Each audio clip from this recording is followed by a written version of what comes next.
जो local body election होते हैं ज्यादातर उसकी नेशनल पॉलिटिक्स के साथ इतना ताल्लुक नहीं होता। गवर्नमेंट का काम नहीं है केस फाइल करना, गवर्नमेंट का इससे ताल्लुक नहीं होता। वक्त ही बताएगा कि कौन जाता है या कौन बुलाया जाता है। सब्सक्राइब करें और बेल दबाएं ताकि कोई खबर रह न जाए। प्राइम मिनिस्टर इमरान खान साहब तो कहते हैं पाकिस्तान सबसे सस्ता मुल्क है। सारे फेडरल मिनिस्टर्स ये बात हमें बताते हैं कि पाकिस्तान दूसरे मुल्कों की निस्बत बहुत ज़्यादा सस्ता है। फिर ये महंगाई क्यों वजह बनी है आपकी हार की? देखिए, ये लोकल बॉडी इलेक्शंस थे। लोकल बॉडी इलेक्शंस में जो सबसे पहली सबसे अहम चीज़ होती है मेरी नज़र में, और यही एक्सपीरियंस है अगर आप पास्ट की जो माजी की जो जितनी लोकल बॉडी इलेक्शंस हैं उनको देखें, तो सबसे अहम चीज़ होती है कैंडिडेट की सिलेक्शन, कि कैंडिडेट की उस लोकल कम्युनिटी में क्या उसकी रेपुटेशन है और कितने लोग उसको पसंद करते हैं। क्योंकि ये इतना छोटा सा हल्का होता है कि उसमें इंडिविजुअल पर्सनैलिटीज बहुत काउंट करती हैं। सो सबसे पहले तो ज़रूरी वो है। उसके बाद कुछ कंट्रीब्यूशन होती है पॉलिटिकल पार्टीज की, और कुछ कंट्रीब्यूशन होती है कि उस जो पॉलिटिकल पार्टी है उन्होंने अलायंसेस किस किस्म की बनाई हैं। और तीसरी अहम चीज़ ये होती है कि क्या एक पॉलिटिकल पार्टी जो है जो सपोर्ट कर रही है अपने कैंडिडेट को, वो उस कैंडिडेट पे उनका कंसेंसस है और वो सारे मिलके सपोर्ट कर रहे हैं, या क्या उसमें भी किसी किस्म की डिसयूनिटी है, कोई बटाव है, कोई ऐसी बात है कि वो अलग अलग लोगों को कर रहे हैं सपोर्ट।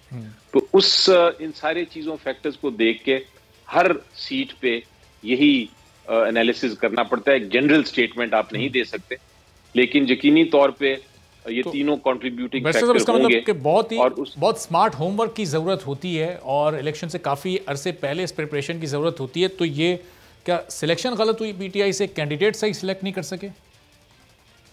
जी, जिस तरह मैंने कहा कि ये एक जनरल स्वीपिंग स्टेटमेंट हम नहीं दे सकते, लेकिन अगर आप हर जो पॉलिटिकल इलेक्शन है, हर जो कॉन्स्टिट्यूंसी है, उसके अंदर जब इलेक्शन की आप बात करें तो हर एक को एनालाइज करना पड़ता है।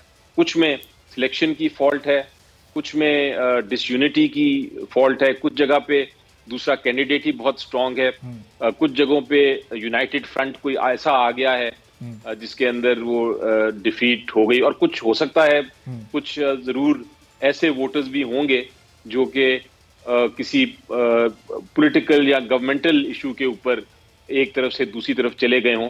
लेकिन जो लोकल बॉडी इलेक्शन होते हैं ज्यादातर उसकी नेशनल पॉलिटिक्स के साथ इतना ताल्लुक नहीं होता जितना लोकल पॉलिटिक्स के साथ ताल्लुक होता है। किसने ज्यादा काम किया है, किसका लोगों में ज्यादा मिलना जुलना है, वगैरह वगैरह। लेकिन सर एक वो ज़ाहिर जो पार्टी की मकबूलियत होती है वो तो मैटर करती है ना। कैंडिडेट कोई भी हो, लेकिन उसका इंतखाबी निशान तो वही होगा जो पार्टी का निशान होगा।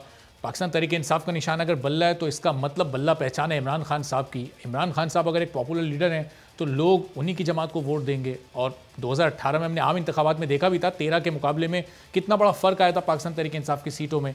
अब इस 3.25 साल में शायद पाकिस्तान तहरीक इंसाफ से लोग मुतमईन नहीं हैं, या महंगाई से बहुत परेशान है, या बेरोज़गारी बहुत बढ़ गई, या अवामी मसाइल हल नहीं कर पा रही हुकूमत, इसीलिए उन्होंने अपना रिएक्शन दिया है ना। जी देखें, इस जो आपका सवाल है या एनालिसिस है, इसको आउटराइट तो मैं रिजेक्ट नहीं कर सकता। यकीनी तौर पे कुछ फैक्टर्स ज़रूर होंगे, लेकिन बार बार मैं जो एक तरफ निशानदेही कर रहा हूँ वो ये है कि जब आप लोकल बॉडी इलेक्शंस की बात करते हैं तो उसको नेशनल इलेक्शन से थोड़ा आपको अलग तरीके से सोचना पड़ता है, क्योंकि लोकल बॉडी एक्चुअली एक कम्युनिटी बेस्ड इलेक्शन होता है, और ये दुनिया भर में यही निज़ाम है। मैंने अभी मुख्तलिफ लोकल बॉडी के इलेक्शंस को देखा है जो बाहर के मुल्कों में, और उसमें ये ज़रूरी नहीं है कि गवर्नमेंट कौन सी है या गवर्नमेंट कितनी पॉपुलर है या अनपॉपुलर है। उसमें बहुत सारा जो क्रेडिट जाता है वो लोकल इलेक्शन की हर कॉन्स्टिट्यूंसी में जो पॉलिटिशियंस हैं या जो काउंसलर्स हैं जो लड़ने के लिए आए हैं इलेक्शन, वो उनके ऊपर डिपेंड करता है। तो हो सकता है कुछ गलतियां हुई हों, लेकिन अली साहब में भी कुछ गलतियां हुई होंगी। ये मौलाना साहब की जमात के जीतने की फिर क्या वजह सामने आई? क्योंकि सबसे बड़ी जमात बनकर मौलाना साहब की जमात सामने आई है। खुद वो तो कौमी असम्बली का भी इलेक्शन हार गए थे, लेकिन चलिए लोकल बॉडीज ही सही, लेकिन यहाँ पर वो अपनी साख बचाने में ज़रूर कामयाब हो गए। अब इससे आने वाले दिनों में आने वाले इंतखाबात के लिए भी उन्हें ज़ाहिर एक तक़वियत मिलेगी, वो उसके लिए भी कॉन्फिडेंट हो जाएंगे। उनकी इतनी ज़्यादा सीटें क्यों आई हैं, इसकी क्या वजह है?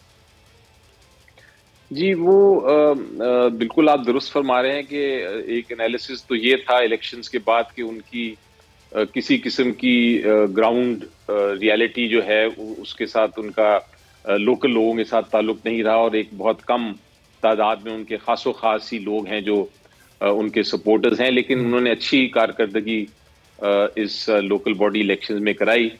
आप ये वैसे एक चीज देखिए जो मेरा ख्याल है काबिल गौर है, और वो ये है कि पहली बार बड़े अरसे बाद हम इस हुकूमत को जो क्रेडिट जाता है, बड़े अरसे बाद लोकल बॉडी इलेक्शंस कराए गए हैं, और ये एक मैनिफेस्टो था हमारा, इररिस्पेक्टिव ऑफ के तैयारी किसकी कितनी थी, इसको इलेक्शन को कराने का जो एक तरह से मैनिफेस्टो में इलेक्शन में ही जो जनरल इलेक्शन था उसी में कह दिया गया था कि हम कराएंगे, तो वो तो करा दिए हैं, और इसी तरह बाकी एरियाज में भी होंगे। सही जरूरी है हमारी जमहूरियत के लिए, मैं इसको एक तरह से खुशाइन अदालत का ऑर्डर तय है, अदालत के कहने पर हुए, वरना हुकूमत तो कहीं राजी नहीं नजर आ रही थी। जी, लेकिन मैनिफेस्टो में था और हमने उसको पूरा अदालत में सपोर्ट किया इस इशू को कि हम इलेक्शन कराना चाहते हैं, और जो ऑर्डर्स थे अदालत के बिल्कुल दुरुस्त फहमी के ऑर्डर्स इवेंचुअली अदालत के थे, लेकिन उसको अदालत को हमने बिल्कुल उसमें हामी भरी थी कि हमें जरूर कराने हैं। बहरहाल लेकिन जो खुशाइन बात है उससे मैं पॉइंट आउट करना चाहता हूँ, और यकीन है कि आप भी उस पर एग्री करेंगे, वो ये है कि जो लोकल बॉडी इलेक्शंस हैं वो जमहूरियत की एक तरह बेस है, उधर से ही उभरते हैं अच्छे लोग, और फ्यूचर इलेक्शंस की जो जनरल प्रोविंशियल असेंबली और नेशनल असेंबली के इलेक्शंस होते हैं, लोग फाइनली वहां से ही एक नर्सरी तैयार होती है, और लोकल बॉडीज ऐसी चीज है जो कि लोगों के प्रॉब्लम सॉल्व कर सकती है। जो लोग हैं उनके जो छोटे छोटे मसाइल हैं, मसलन सीवरेज के प्रॉब्लम्स हो गए, गंदी नालियों के हो गए, सड़कों के हो गए, मुख्तलिफ बिजली के बिल्स के हो गए, ये सारे जो मामला है, स्कूल अच्छा है कि नहीं है, अस्पताल की क्या कंडीशन है, जो गार्डन्स हैं, जो ग्रीन एरियाज हैं, उनकी कौन हिफाजत कर रहा है, कौन देखभाल कर रहा है, ये सारी चीजें जो हैं ये अब वो लोकल बॉडीज वाले लोग ही सही एक तरह से लोगों को फराहम करेंगे। अपोजिशन ने बड़ा टफ टाइम दिया हुकूमत को, लेकिन इस वक्त सिर्फ अपोजिशन ही हुकूमत को टफ टाइम नहीं दे रही, बल्कि आपकी जमात के साबिक रहनुमा, पुराने साथी, वो भी इस वक्त बड़ा टफ टाइम आपको दे रहे हैं। जस्टिस वजीउद्दीन साहब के खिलाफ हुकूमत ने अदालत जाने का ऐलान किया, लेकिन वो अभी भी अपनी बात पर कायम है। कल बोल न्यूज़ के प्रोग्राम में वो मौजूद थे, क्या उन्होंने गुफ्तगू की है, ज़रा एक जुमला मैं आपको सुनवा दूं पहले, फिर इस पर आपसे सवाल करता हूँ, सुनवाइए। क्रिमिनल प्रोसीडिंग्स में तो उसूल ये है कि जो प्रोसिक्यूशन होती है, जो इस्तिगासा होता है, उसको अपनी बातें साबित करनी होती हैं, तो लिहाजा इनको वहाँ पर ये साबित करना होगा। पहले तो ये कहेंगे कि जो भी मैंने कहा है वो गलत है और उसको ये रद्द करते हैं, फिर उसके बाद ये कहेंगे कि हकीकत ये है कि वहाँ के अखराजात ये थे, फिर ये कहेंगे कि हकीकत ये कि इस नौयत से मैं उन अखराजात को बियर किया करता था।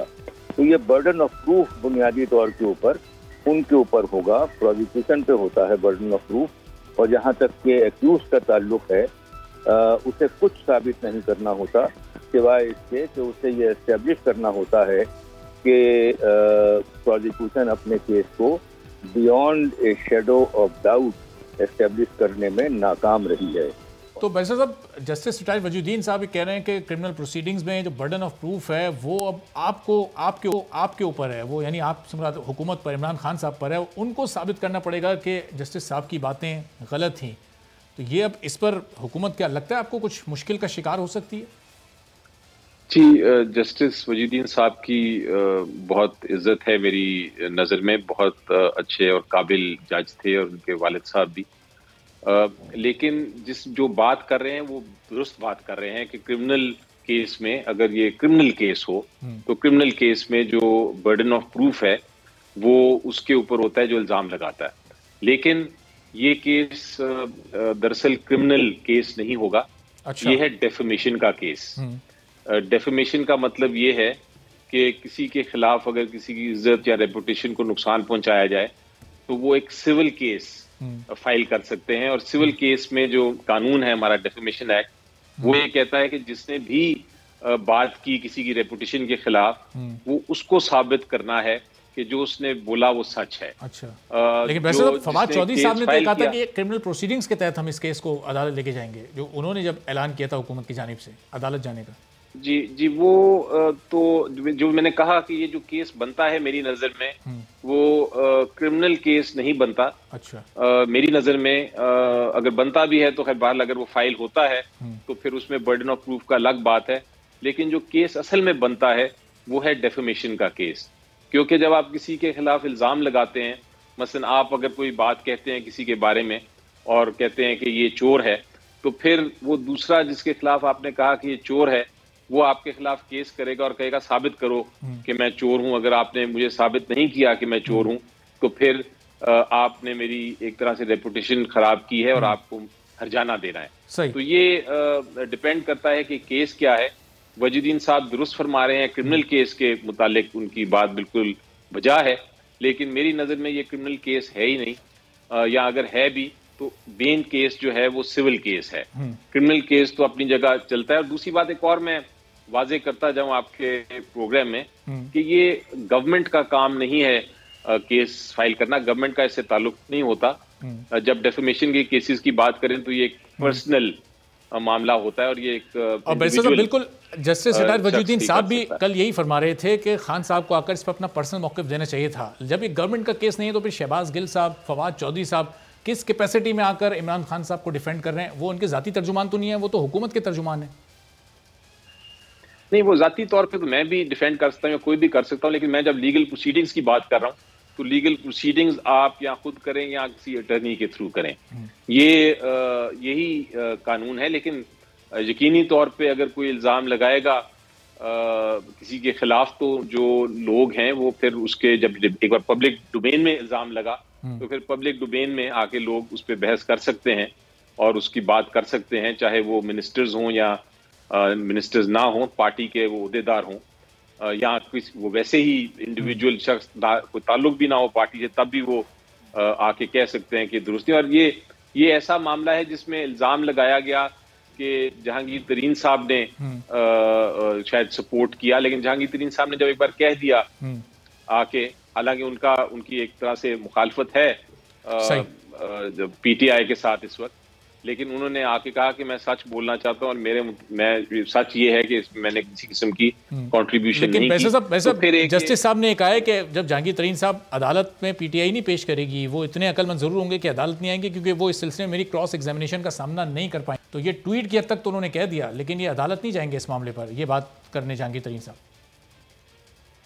जी देखिए, ये तो वक्त ही बताएगा कि कौन जाता है या कौन बुलाया जाता है या किसको, क्योंकि प्रोसीजर ये होता है कि अगर आप कोई गवाह बुलाना चाहें रेलेवेंट तो आप अदालत के जरिए भी बुलाया जा सकता है उस गवाह को। लेकिन बहरहाल ये प्रोसीजर्स की बातें हैं कि क्या होता है अगर केस फाइल होता है तो क्या होगा। मैं इस सारे मामलों को इतना नोटिस या जितने नेशनल इश्यूज चल रहे हैं, मैं इस इशू को इतना कोई अहमियत नहीं देता। ये एक स्टेटमेंट दी वजीदीन साहब ने, जस्टिस वजीदीन साहब ने, वो स्टेटमेंट डिनाई हो गई। जो करनी थी जहांगीर तरीन साहब के खिलाफ के बारे में था, उन्होंने डिनाई कर दी। अब आई थिंक मामला मेरी नज़र में उस डिनाइल के बाद मजीद उसमें कोई गुंजाइश नहीं रह जाती कि लोग उस पर डिबेट करें। लेकिन अगर केस फाइल हुआ तो केस की फिर ये नौयत होगी कि सिविल नेचर का केस होगा और इसमें बर्डन ऑफ प्रूफ जो है वो उसी के ऊपर है जिसने इल्ज़ाम लगाया।